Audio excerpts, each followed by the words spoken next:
Today we're going to break down the TRX Lunge. The first thing I'm going to do is find my lunge position, just body weight without the straps, from the ground up. So if I come down into a half kneeling position, my knee is right over my ankle and my hip is right over my knee. So this is pretty much where I want my lunge to be, which is always a question when somebody starts to do a moving lunge. How far forward do they bring their foot? And either they're too wide or potentially too close. So I find my lunge from here, I'm down on the ground, and then I stand up. So then I have a good range, and this is where I want to be as I tap down and come back up. So from here, now I'm going to take it to the straps. And to begin, I'm going to start with that split squat, where I separate my feet, my elbows are close to my side. I find that split squat, I drop my knee down, and I stand back up. Once I get nice and comfortable here, then I can bring my feet together, and I can start just tapping one foot back, bringing my knee down, and coming back up. Once I get this down, then I'm ready for the next phase, which would be to hover the knee behind me.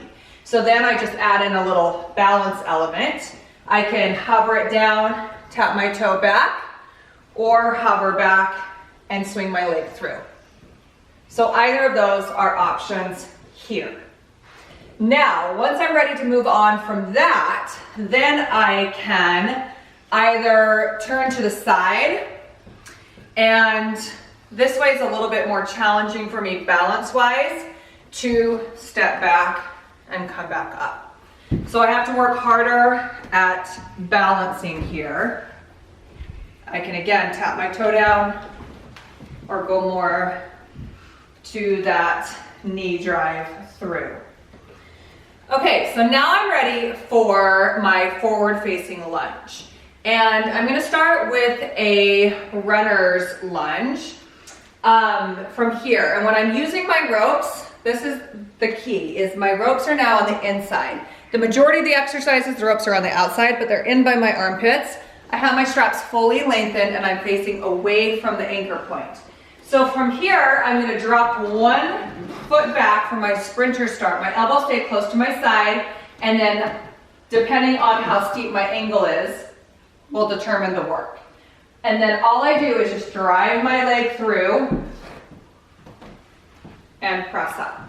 So I'm working on strength and stability and balance in this forward motion now. And then once I get comfortable and I can balance myself, you can add in a little hop to make it a little bit more dynamic. Okay, so finally, now I'm ready for my front lunge. And this is the hardest position, the most advanced, because I'm facing away from the anchor point. I'm about 3 feet away from my anchor point here. And now I only have 1 foot. And my hands aren't supported by the straps, so I have to have a lot of balance here. So the easiest way to teach this is to, again, start from the ground up. So I would have my client get their foot in, find their position, so my knee's over my ankle, and then from here, you have your hands to support you, and then you just practice standing up and coming back down. So that's a little bit easier to find.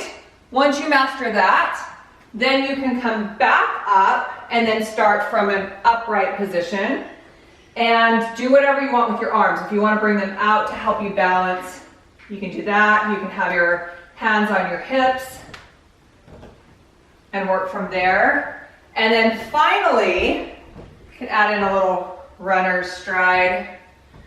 The most advanced version of this would be to add in a little hop. So then I'm just hopping and working on balance, stability, and strength from here. So there you have it. That is how you work up to that forward TRX lunge. Work on those progressions. Make sure you earn your progression before you step into something more advanced, and let me know how you do.